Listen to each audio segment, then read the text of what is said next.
है गाइस, कल के वीडियो लेक्चर तक हमने आपको पढ़ाया था कि बोरबरी लॉ क्या होता है और बोरबरी लॉ के थ्रू इलेक्ट्रॉनिक कॉन्फ़िगरेशन कैसे निकाला जाता है। आज हमारा वीडियो सेक्शन इस बात के लिए है कि अबाव प्रिंसिपल से हम इलेक्ट्रॉनिक कॉन्फ़िगरेशन कैसे निकालते हैं और अबाव प्रिंसिपल होता क्या है, अबाव प्रिंसिपल से रिलेट करने वाले higher energy level, lower energy level, ground state, sub shell, ये क्या होते हैं, इनके बारे में थोड़ी जानकारी, क्योंकि आपके सिलेबस में इतना ब्रीफ और एक्सपेंड जो वास्ट नॉलेज है उसके बारे में नहीं जानना है आपको, बस ये जानना है कि कैसे होता है, क्योंकि आपको SPDF ये जानना है, इसके according he log form of periodic table को आपको पढ़ना होगा। चलिए, तो क्या होता है अबाव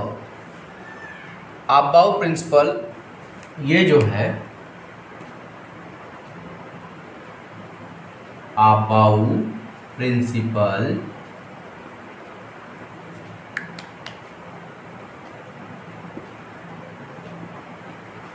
फ्रॉम दी जर्मन जानते हैं ना, हिटलर वाला देश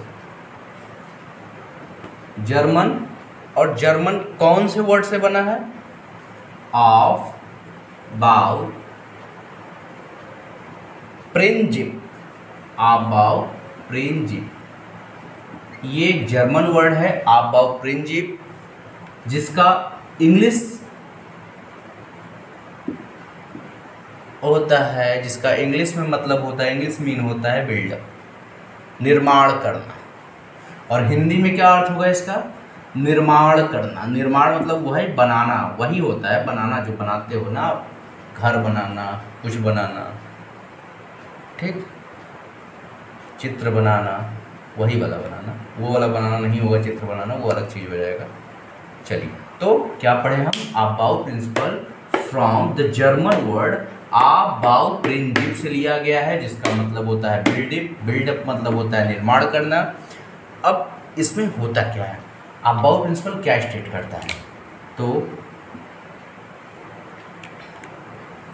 it states that in the ground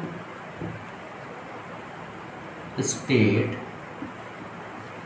of an atom or ion, in the ground state of an atom or ion, electron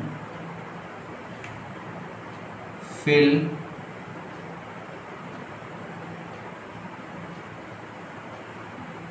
atomic orbital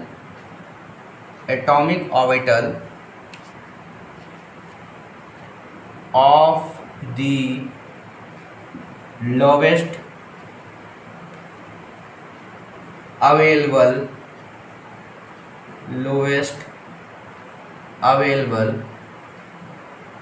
energy levels before occupying higher levels. It states that in the ground state of an atom or an ion, electron fill atomic orbitals of the lowest available energy levels before occupying higher levels. देखिए, ये चीज़ें जो लिखी हुई हैं ये ऐसे ही लग रही हैं जैसे हमारा मंगल ग्रह पे जाना, ठीक है, क्योंकि अभी आप जानते नहीं हो इसके बारे में, सब सेल्स आप बाव सीधा बताने लगे। अभी हम SPDF बताएंगे तो पता नहीं क्या बता रहे हैं, कहानी सुना रहे हैं, अच्छा लग रहा है लेकिन पहुंच नहीं पा रहे हैं। हम कहानी नहीं सुना रहे हैं, हम आपको बता रहे हैं, ठीक है, हम कहानी नहीं सुना रहे हैं और न कहानी हम सुनाना चाहते हैं, हम आपको पढ़ाना चाहते हैं, अगर आप पढ़ना चाहते हो तब, ठीक। अब अबाव रूल के पहले ये होता है सब सेल देखिए, आपको 11th में सेकेंड चैप्टर एटॉमिक स्ट्रक्चर में बताएंगे हम, क्योंकि अगर हम नेक्स्ट स्लाइड वीडियो लेक्चर्स बनाते रहेंगे उसमें होगा एक एचिमेथ क्वांटम नंबर, इसी को सिग्निफाई करता है, इसे स्मॉल एन से डिनोट किया जाता है। इसकी वैल्यू किस पे डिपेंड करती है, इसकी वैल्यू डिपेंड करती है n पे, और n क्या होता है आपको मैंने बताया था, नंबर ऑफ सेल। तो अगर n इज इक्वल टू 1 होगा तो l की वैल्यू क्या होगी, 1 माइनस 1 इज इक्वल टू 0, और इसको दिखाया किससे आएगा, yes. n is equal to 2 होगी तो l की वैल्यू क्या होगी, 2 माइनस 1 इज इक्वल टू 1, इसको डिनोट किससे किया गया, p से। n इज इक्वल टू 3 होगा तो l की वैल्यू क्या हो जाएगी, 3 माइनस 1 इज इक्वल टू 2, और इसको डिनोट किससे किया जाएगा, d से। n इज इक्वल टू 4 होगा तो l की वैल्यू क्या हो जाएगी, 4 minus 1 is equal to 3, SPDF। ये 4 सबसेल निकल के आते हैं एजुमेथुअल क्वांटम नंबर से। एजुमेथुअल क्वांटम नंबर मैं आपको 11th में पढ़ाऊंगा, आप ज़्यादा पैनिक ना हो कि अभी नहीं समझ में आ रहा है, आप बस ये जाने कि SPDF कहाँ से निकल के आया, तो एजुमेथुअल क्वांटम नंबर से आया। एजुमेथुअल क्वांटम नंबर को L से डिनोट करते हैं, L की वैल्यू डिपेंड करती है नंबर ऑफ सेल n-1 पे, और वहाँ से SPDF निकल गया। ठीक, अब आगे आप हमसे क्वेश्चन न पूछें कि अभी मैं जब एनर्जी लेवल डायग्राम बनाऊंगा इसका तो वहाँ कुछ क्वेश्चन न पूछे। अभी मैंने बताया ना, लोअर एनर्जी से हायर एनर्जी पे 2s पहले आएगा, 1s पहले आएगा 2s से, फिर वो 2s से पहले आएगा, फिर 3s आएगा, फिर 3p आएगा, धीरे धीरे बढ़ता जाएगा। तो एनर्जी लेवल डायग्राम बढ़ रहा है, ये क्यों बढ़ रहा है और क्यों 1s ही हो रहा है 1p नहीं हो रहा है, इसके लिए आप ये जान लें कि नंबर ऑफ सेल मतलब 1s लिखा गया है। मान लीजिए अगर मैं लिख दिया 1s, तो 1 क्या है, 1 है नंबर ऑफ सेल, और यस क्या है, यस है एजुमेथुअल क्वांटम नंबर L के लिए, और इसको डायरेक्टली क्या कहेंगे, सब सेल्स कहेंगे। ये सब सेल्स है एनर्जी लेवल के। ठीक, अब यहाँ जान लेते हैं for K shell, K is equal to 1 है, और K में कितने इलेक्ट्रॉन होते हैं, K में नंबर ऑफ इलेक्ट्रॉन 2, तो S में भी नंबर ऑफ इलेक्ट्रॉन 2, इसीलिए यहाँ केवल 1s यूज होगा। ठीक है, फिर L is equal to number of electron 8, S is equal to 2, P is equal to 6।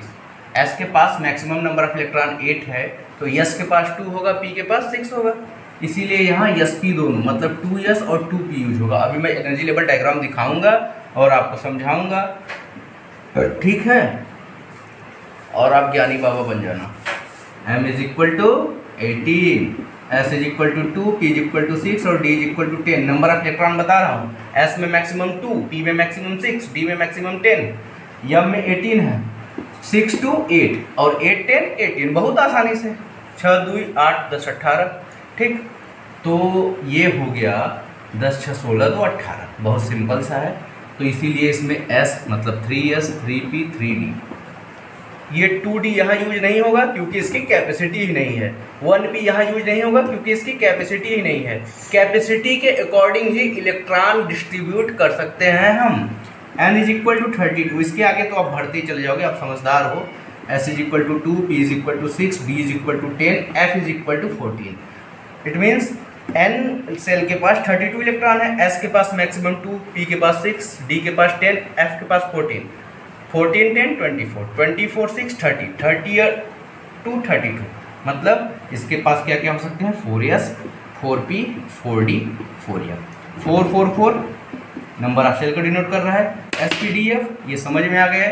अब चलिए मैं एक चीज़ पूछ रहा हूँ आपसे, आप ध्यान से देखना, जिनको ये चीज़ें नहीं समझ में आ रही हैं उनके कॉन्सेप्ट को बूस्ट करने के लिए। UKG 1 इन सब में आपने पढ़ा होगा 2 multiply by 2 is equal to 4। जब आपके टीचर ने पूछा होगा टेबल या मल्टीप्लाई तो 2 2 जा 4, 2 मल्टीप्लाई बाई 2 4।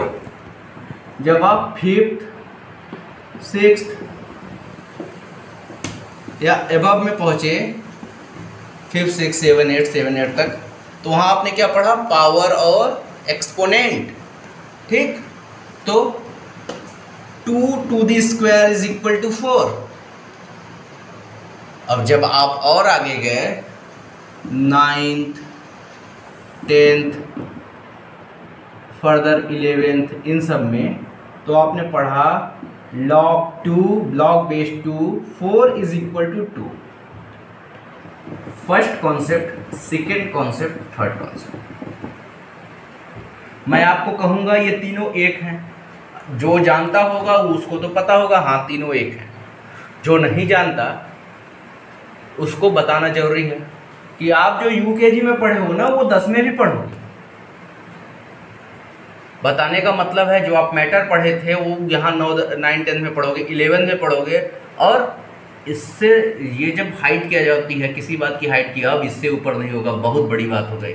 आप अपर लेवल पे भी पढ़ाई करोगे, ग्रेजुएशन, पोस्ट ग्रेजुएशन, इन्हीं सब बातों पे थीसिस होना होगा मुझे लगता है, और होता भी है। आप इसी को देख लो, 2 2 जा 4, 2 to the square 4, log 2 base 2 4 is equal to 2। अब देखो मैं दिखाता हूँ, इसी से जो ये बेस है, बेस और जो इधर इज इक्वल टू है, ये बेस की पावर में आएगा, तो ये क्या बन जाएगा 2 to the square और इज इक्वल टू 4। अब ये 2 to the square को मैं फर्स्ट का यूकेजी का बना रहा हूँ, 2 multiply by 2 is equal to 4। मैं ये बता रहा हूँ इसलिए कि जब आप क्वेश्चन नहीं समझ पाते तो ये आपकी गलती नहीं है, और या टीचर की गलती नहीं है कि आप समझ नहीं पाते। ये गलती इस चीज़ की है कि आप उसे समझना नहीं चाहते, आप उसको बस छोड़ दे रहे हो कि यहाँ के आगे क्या होगा। चीज़ें बदलती हैं। आज 10 साल 15 साल पहले सब छोटा मोबाइल लेके चलते थे, नोकिया, सैमसंग, गुरु, और उस सब में बहुत खुशी होते थे, थोड़ा सा कैमरा से फ़ोटो खींच लेते थे। इन सब बातों से वही है। आज आप स्मार्टफोन ले रहे हो सकता है भविष्य में कुछ और बदल सकता है, कैमरा का मेगापिक्सल बदल सकता है। वैसे ही ये है 2 × 2 is equal to 4, 2 to the square is equal to 4, log base 2 4 is equal to 2। सब चीज़ें एक ही हैं, बस फॉर्म चेंज हुआ है। वैसे ही आपकी पढ़ाई भी है, इससे आप पैनिक ना हो, ना डरें कि ये नहीं कठिन है या नहीं पढ़ पाएंगे आप। अगर आप साइंस पढ़ रहे हैं तो आप साइंस पढ़ते रहें, साइंस नहीं आप कोई भी सब्जेक्ट पढ़ें, जो भी सब्जेक्ट पढ़ रहे हैं आप उसमें आप मेहनत करें और सारे सब्जेक्ट पढ़ें। सबके बराबरी ज़रूरत होती है और सबके बराबर मार्क्स ऑब्टेन होते हैं। हाँ, आपका कोई ड्रीम होगा, टारगेट होगा, उसके अकॉर्डिंग आप पढ़ेंगे तो आप ज़्यादा सफल होंगे। चलिए अब हम अबाउ रूल का एनर्जी लेवल डायग्राम बताएंगे। एनर्जी लेवल डायग्राम बहुत सिंपल होता है, आपको सोचना नहीं है, मैंने पहले ही बताया है उस थोड़ा सा। यस वाला एक साइड रखेंगे, मान लीजिए ऐसे हम बनाते चलेंगे 1 यस 2 यस।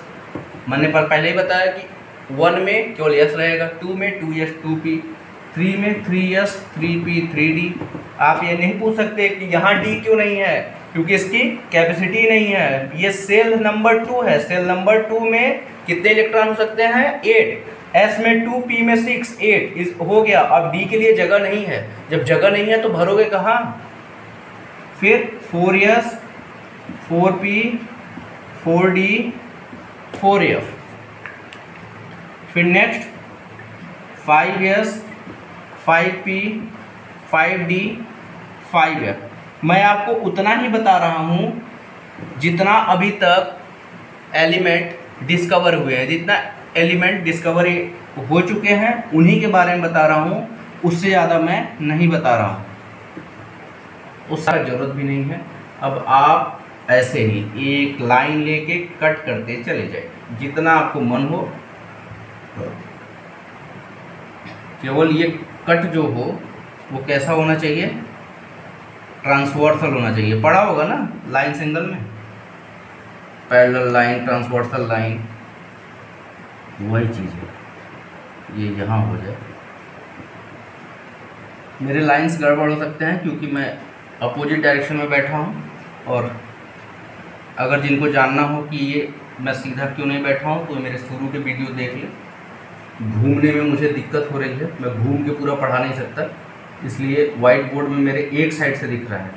जैसे आप क्रिकेट खेलते हो ना, क्रिकेट खेल के ऐसी जगह खड़े हो, ऐसे पॉइंट पे कवर साइड से सीधा अगर आपको स्टंप पे मारना हो नॉन स्ट्राइकर की तरफ, तो आपको केवल एक स्टंप दिखेगा। वैसे मुझे एक साइड से दिख रहा है, इसलिए गलत लाइन हो सकते हैं, उसके लिए आप एक्सक्यूजेज मत बताना मुझे, लेकिन कॉन्सेप्ट गलत नहीं हो सकता। कोशिश करूँगा कॉन्सेप्ट एकदम सही है। अब आपको क्या करना है, जैसे पापा की उंगली पकड़ के चलते हैं ना, वैसे तीर का पीछा, तीर की उंगली पकड़ के चलना है। तीर की उंगली पकड़ के आप ऐसे चलते रहिए, और आपको इलेक्ट्रॉनिक कन्फिग्रेशन मिलता रहेगा। अब जैसे कैसे, मान लीजिए मुझे बोरान 5 का करना है, बोरान 5 का करना है। पहले हाइड्रोजन से शुरू करते हैं, जो सबसे छोटा बच्चा होता है उससे टॉपिक पहले देते हैं, ठीक है। बोरान में बोरान हाइड्रोजन की बात कर रहे हैं ना, बोरान क्यों आ गया, हाइड्रोजन, हाइड्रोजन का एटॉमिक नंबर 1 मतलब नंबर ऑफ इलेक्ट्रॉन 1। इसका इलेक्ट्रॉनिक कन्फिग्रेशन करेंगे, यस की कैपेसिटी कितना है 1 है, तो इसका इलेक्ट्रॉनिक कन्फिग्रेशन हो जाएगा 1 यस, और इसके इलेक्ट्रॉन को ऊपर दिखाते हैं। अगर एच ई का करेंगे तो क्या हो जाएगा 1 यस 2। अब वैसे ही बोरान का हम दिखाने जा रहे हैं, ठीक। इस तीर के पीछे आइए, 1 यस 2 इलेक्ट्रॉन हो गया, बचा कितना 3 इलेक्ट्रॉन जो बचा। अब उसके लिए क्या करेंगे, हम इस तीर के पीछे पीछे से चलते जाएंगे, कहाँ पहुँच गए 2 यस पे, 2 यस और यस की कैपेसिटी कितना है, ये 2 मत सोचो, 2 यस की कैपेसिटी कितना है 2, तो फिर क्या हुआ 2 यस 2 और 2 4, बचा कितना 1। अब हमें एक और चाहिए, तो हम बढ़ते रहेंगे। अब फिर इस तीर के पीछे हमें बढ़ना है, इसके पीछे हम बढ़ रहे हैं। यहाँ से ये गलत हो गया था, लाइनिंग मिलाना, वही मैंने कहा ना, मुझे स्टम्प की तरह ही दिख रहा है। अब ये एरो, इस एरो के पीछे चले, एरो के पीछे आए यहाँ 2p, हमें मिल गया 2p, और हमें नीड कितनी है 4 हो गया 1 की, तो 2p। यही होता है electronic configuration of above rule से। मैं इसे इरेज कर रहा हूँ, रफ मिटाना, साफ करना, जो भी। अब देखिए, अगर मुझे सोडियम 11 का, फास्फोरस 15 का, आर्गन 18 का, स्कैंडियम 21 का, इन सब का निकालना होगा, तो क्या करेंगे 1 यस 2 यस 2p6 3 यस 1, वो जो आपने देखा होगा 1 यस 2, फिर तीर के पीछे 2 यस 2, फिर तीर के पीछे 2p6 से 3 यस, और 2 2 4 4 6 10, और बचा कितना 1 3 यस 1, इसलिए इसका 3 यस 1, इसका 1 यस 2 यस 2p6 10 हो गया, बचा। अब फिर 3s, फिर घूम के 3p जाएगा, तो 3s2 और 3p 6 2 8 8 2 10 10 2 12, बचा हुआ 3, और p की मैक्सिमम कैपेसिटी 6, इसलिए यहाँ 3 हम रख दिए, और ये हमारा हो गया 1s2 2s2 2p6 3s2 and 3p3। बहुत आसान, इसको भी ऐसे 1s2 2s2 2p6 3s2 3p6, 1s2 2s2 2p6 3s2। अब देखिए, अभी आप घूमेंगे तो 1s2 3s2 3p6, ठीक, आना चाहिए आपका 3d1 3d3, लेकिन नहीं आएगा। आप जो उस तीर का पीछा कर रहे हैं उसका पीछा करते जाएंगे, और ये आपको समझ में आएगा क्यों नहीं हो रहा है। डी में पहले, 3d में पहले नहीं जा रहा है, 4s में पहले क्यों जा रहा है, इसके लिए n+l रूल पढ़ेंगे। n+l में रूल बताएगा कि जिसका इसका नंबर क्या होता है, अभी मैंने बताया था ना, एजुमेथ्यूल के लिए इसका नंबर l के लिए क्या होता है 0, 4 + 0 = 0, और इसका 3 और इसका 2, 3 + 2 = 5। तो जिसका वैल्यू n+l रूल के लिए कम होगा उसी में इलेक्ट्रॉन पहले जाएगा, तो 4s के लिए कम है तो क्या होगा 4s2। अब 20 हो गया, फिर 3d में 3d1, ठीक, ये स्कैंडियम। अब हम आपको इसके एक्सेप्शंस बताएंगे, तो आपको ज़्यादा नहीं पढ़ना है, 30 एलिमेंट्स तक पढ़ना है, तो 30 एलिमेंट में 2 एक्सेप्शन है। 2 एक्सेप्शन क्या क्या हैं, Cu 29 Cr 24, ठीक। इसका क्या हो जाएगा 1s2 2s2 2p6। अब देख लेना एनर्जी लेवल डायग्राम से, अब मिला लेना, अब मिलाएंगे तो आपको बहुत बेहतर तरीके से समझ में आएगा, बार बार करने की कोशिश करेंगे, आता जाएगा, ठीक है। 1s2 2s2 2p6 3s2 3p6, फिर 4s2 और 3d9, यही होना चाहिए। नहीं, ये नहीं होगा, यहाँ 4s1 होगा और 3d10 होगा, ठीक है। हाँ, 1s2 2s2 2p6 3s2 3p6 4s1 3d5 4s2 3d4 नहीं होगा। अब हमने आपको बताया था हुंड्स रूल। हुंड्स रूल की चर्चा की थी अभी पिछले क्लास में, पिछले वीडियो लेक्चर में मैंने इस बात की चर्चा की थी। यहाँ वही जरूरत पड़ेगा, ठीक है, वो जरूरत पड़ेगा। तो जो 4s और 3d, ये जो हम बना रहे हैं इसको ऑर्बिटल कहते हैं, ठीक। यस में एक ऑर्बिटल होता है, ऑर्बिटल का डेफिनेशन होता है the probability of finding an electron is maximum, ठीक। जो वह स्पेस जहां किसी भी इलेक्ट्रॉन को पाने की प्रायिकता अधिक हो, प्रोबेबिलिटी अधिक हो, उसी को क्या कहते हैं, उसका ऑर्बिटल कहते हैं। 1 3 5 और 7 इतने ऑर्बिटल होते हैं। यस में एक, तो डी में कितना होगा, 5 ऑर्बिटल होगा।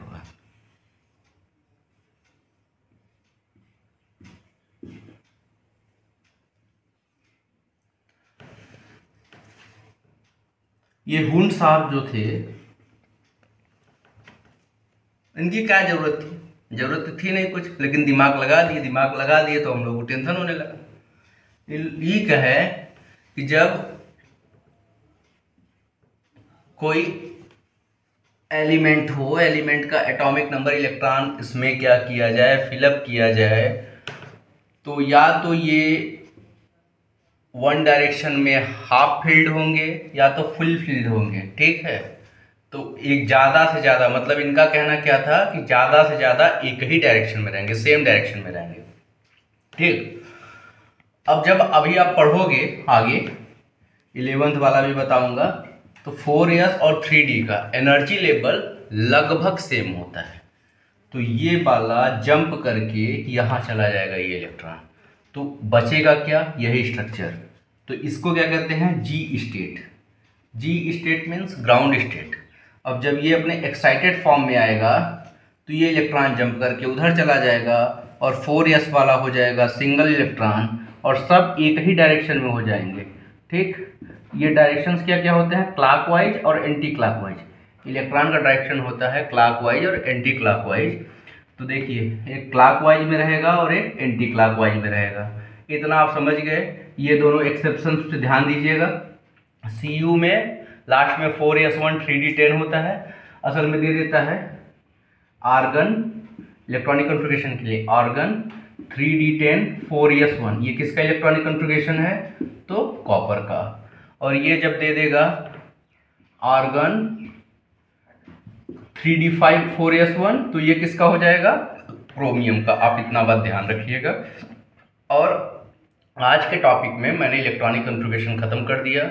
अब इलेक्ट्रॉनिक कॉन्फ़िगरेशन के बाद थोड़ी सी बातें और बता देता हूँ, फिर मैं अपने टॉपिक पे जो मैं पढ़ा इस चैप्टर पे आ रहा हूँ, केमिस्ट्री के ICSE बोर्ड, CBSE बोर्ड और UP बोर्ड का जो चैप्टर था पीरियोडिक टेबल, मैं उसी को पढ़ाऊँगा, ठीक है। ये चीज़ें जानना जरूरी था। अब इसमें एक चीज़ और बता दे रहा हूँ, मैं इसको साफ कर लेता हूँ, उसके बाद मैं आपको बताता हूँ वह चीज़ क्या है। वह चीज़ था, मैंने वैलेंस इलेक्ट्रॉन और वैलेंस सेल की बात कही थी, अगर आपको याद होगा। नहीं भी याद हो तो कोई बात नहीं, अब पिछला वीडियो लेक्चर फिर मोबाइल में चालू करना है, चालू कर लेंगे तो देख लेंगे, ठीक है। वो क्या था,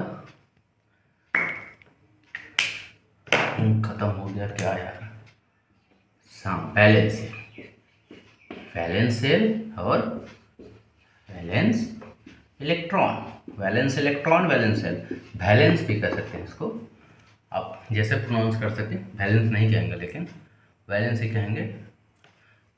ये टोन होता है अपने लैंग्वेज के कारण, तो किसी का कोई गलती नहीं होता। ये वैलेंस सेल है और ये वैलेंस इलेक्ट्रॉन है। और वैलेंस सेल के लिए, वैलेंस इलेक्ट्रॉन के लिए हमें जानना होगा, क्या जानना होगा, क्या होता है वैलेंस सेल और वैलेंस इलेक्ट्रॉन। तो वैलेंस सेल होता है the outermost shell of an atom is called their valence shell, ठीक। तो वैलेंस इलेक्ट्रॉन क्या होगा, the number of electron in the valence shell is called valence electron. तो इसको क्या हो गया, ये the outer most cell of an atom is called valence electron. Valence shell, shell बता रहे हैं ना, वैलेंस सेल। और the number of valence electron in their valence electrons in their valence shell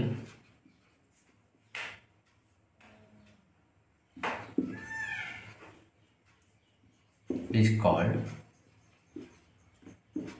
valence electron.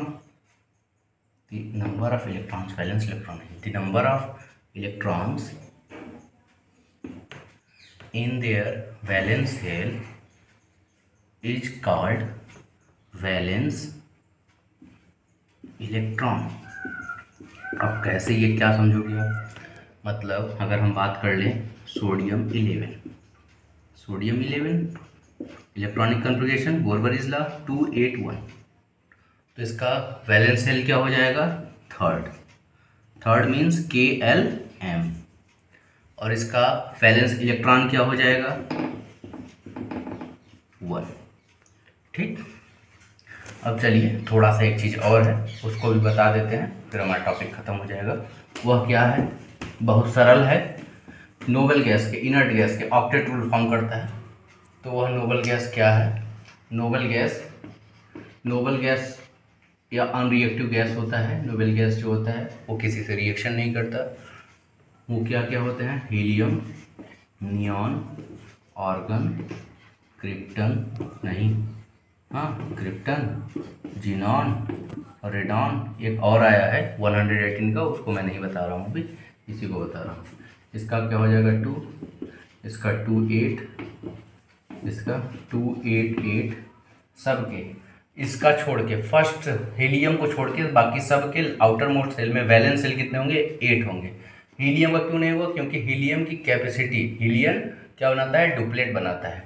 Duplet क्यों बनाता है? क्योंकि इसकी कैपेसिटी ही नहीं है, ठीक, ऑक्टेट फॉर्म करने की।